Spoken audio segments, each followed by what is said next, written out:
নমস্কার, কেমন আছেন সবাই? সীমা বেঙ্গলি লাইফস্টাইল ব্লগের নতুন আরেকটি ভিডিওতে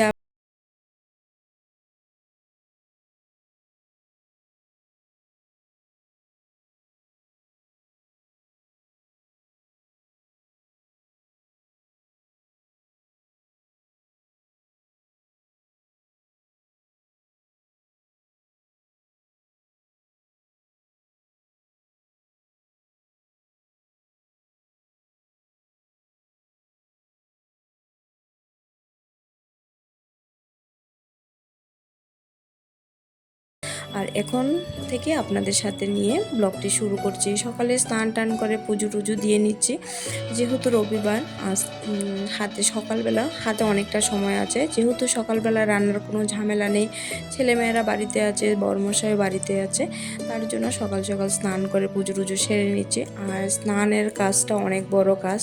স্নানের পরে পুজো টুজো দেওয়া মানে হচ্ছে আমার সারাদিনের সারাদিন অর্ধেকটা কাজ যেমন আমার কমপ্লিট হয়ে গেছে আর কি। তার জন্য সকাল সকাল স্নান করে পুজো দিয়ে নিয়েছি। আর ছেলেমেয়েরা এখনও ঘুম থেকে উঠে গেছে, ওরা ওরার মতো করে টিফিন খেয়ে নিয়েছে।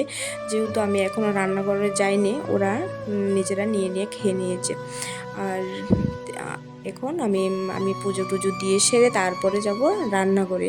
আর যেহেতু রবিবার সকাল সকাল রান্নার কোনো ঝামেলা নেই, তার জন্য ধীরে সুস্থে আমি আমার নিজের মতন করে কাজগুলো করে নিচ্ছি। পরপর যেহেতু কাজগুলো আমাকে সামলাতে হবে, তার নিজের মতো করে কাজগুলো এক এক করে গুছিয়ে নিচ্ছি আর কি। তাহলে মানে আমার একটু সুবিধা হয়ে যায়। আর এদিকে চলে এসেছি রান্নাঘরে। আর হ্যাঁ, একটু মাঝে একটু চাও খেয়ে নিয়েছি, চাটা আর শেয়ার করলাম না। আর এখন হচ্ছে রান্না করছি একটু খিচুড়ি, যেহেতু আজকে রবিবার, বড়মশাই বাড়িতে আছে। উনি বলছেন যে একটু খিচুড়ি করার জন্য। উনি খিচুড়িটা ভীষণ পছন্দ করে, ওর ফেভারিট খিচুড়িটা। আর আমাদের বাড়িতে সবারই একটু ফেভারিট খিচুড়ি। আর ছেলেমেয়েরাও পছন্দ করে একটু পাতলা পাতলা খিচুড়ি, কিন্তু আমার বড়মশাই পছন্দ করে একটু গাঢ় খিচুড়ি আর কি। যাই হোক, সব মিলিয়ে সবার মন রাখতে গিয়ে একটু পাতলা গাঢ় করে খিচুড়িটা করব। আর আমার খিচুড়ির হাঁড়িটা একটু ছোটো হয়ে গেছে, ভেবেছিলাম যে কুকারে করে রান্না করব, কিন্তু চাল টাল দিয়ে দেখছি যে জায়গার হচ্ছে না আর কি, সবজিটা একটু বেশি দিয়ে দিলাম। যাই হোক, তারপর আবার আলাদা আরেকটা বড় একটা কড়াই বসিয়ে খিচুড়িটা ঢেলে ওখানে রেখে দিলাম। আর এদিকে যখন বলকা এসেছে, তো তারপর চালটা দিচ্ছি আর কি। চালটা দিয়ে দেখছি যে এদিকে আর এটা জাগা হচ্ছে না। আর ফাঁকে আবার সিম বিচে ছুটে রাখছি আর কি, তার দুপুরে খাওয়ার জন্য। আর এদিকে মশলা কোনো বাটাবাটি করিনি, কিছু কাঁচা লঙ্কা চিড়ে দিয়েছি আর আদাটাও কুচিয়ে দিয়েছি। আর আর গুঁড়া মশলা তো হলুদ আর জিরে গুঁড়ো এগুলো দিলে হয়ে যায়। আর মোটামুটি খিচুড়িটা হয়ে গেছে।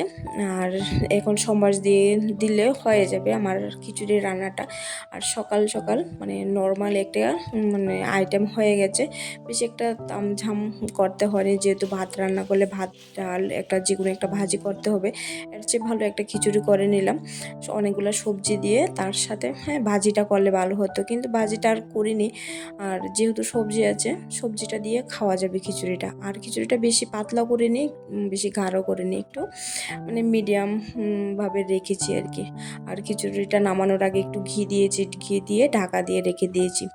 আর এখন খিচুড়িটা হয়ে গেছে, বড়মশাই বলছে যে আমাকে দিয়ে দাও। হ্যাঁ, এক এক করে সবাইকে দিয়ে দেবো। এখন আমি খিচুড়িটা বেড়ে নিচ্ছি আর কি থালার মধ্যে। আর ওরা খেতে বসে গেছে, ওদেরকে খিচুড়িটা দিয়ে দিই। ওরা খেয়ে নিয়েছে। অনেক সময় পর খাওয়া দাওয়ার পর সিম বিচিগুলি ছুলে রেখে দিয়েছি। আর এখন সিম বিচির ডাল রান্না করব আর কি।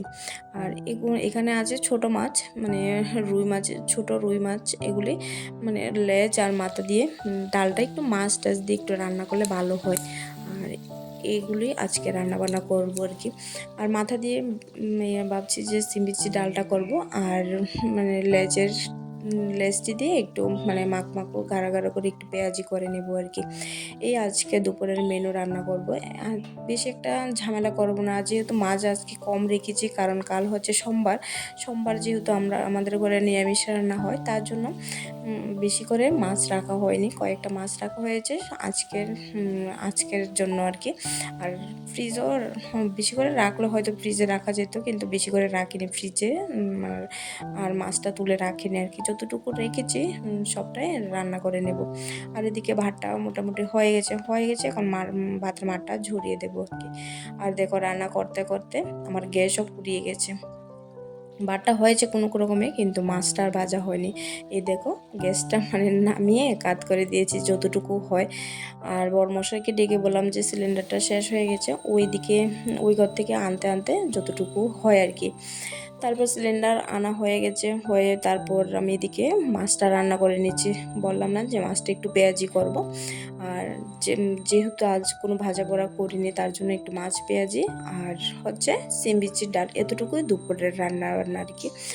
আর বেশি একটা পাতলা পাতলা ঝোলও করিনি, একটু গাঢ় গাঢ় করে ঝোলটা করেছি। এই তো আমার মাছ রান্না কমপ্লিট হয়ে গেছে, এখন ডালটা সম্বাস দিলে হয়ে যাবে আমার রান্না। আজকের জন্য অতটুকুই এনাফ থাকবে। আর ডালটার জন্য সম্বাসে দিয়েছি একটু পাঁচফোড়ন আর দিয়েছি শুকনো লঙ্কা। আর এখন গুঁড়া মশলাগুলি দিয়ে একটু নাড়াচাড়া করে ডালটা ঢেলে দিলে হয়ে যাবে। মাছের মাথাগুলো আগে দিয়ে দিচ্ছি, একটু নাড়াচাড়া করে ভেঙে দিলাম মাছের মাথাগুলো। আর ডালটা দিয়ে বাস একটু ধনেপাতা, নামানোর আগে একটু অবশ্যই ধনেপাতা দিতে হয়। আর ধনেপাতা দিয়ে নামিয়ে নিলে বাস হয়ে যাবে। আজকের আমার রান্নাবান্না কমপ্লিট।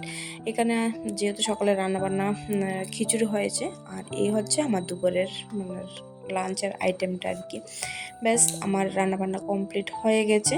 আর এখন একটু যা যা ধোয়া আছে সব কিছু ধুয়ে রেখে দেব।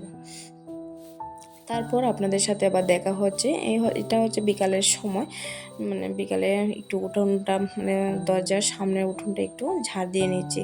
যেহেতু এখন একটু বাতাস আছে, বাতাসের সাথে একটু পাতাটাও পড়ে, তার জন্য একটু সামনের জায়গাটা ঘরটা ঝাড়ু দেওয়া হয়ে গেছে। এখন সামনের জায়গাটা একটু ঝাড়ু দিয়ে নিচ্ছে। তারপর ভাবছি ফুল গাছগুলোতে একটু জল দেব। আর ফুল গাছটি প্রচণ্ড রৌদ্র তো, ফুল গাছের শিকড়টি যেমন শুকিয়ে যায়, মাটিগুলি শুকিয়ে যায়, তার জন্য ভাবছি যে একটু ফুল গাছের মধ্যে জল দেব। তারপর আমার বিকালের কাজকর্ম কমপ্লিট হয়ে যাবে।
সমস্ত কাজ সেরে আবার চলে এলাম ঠাকুর ঘরে।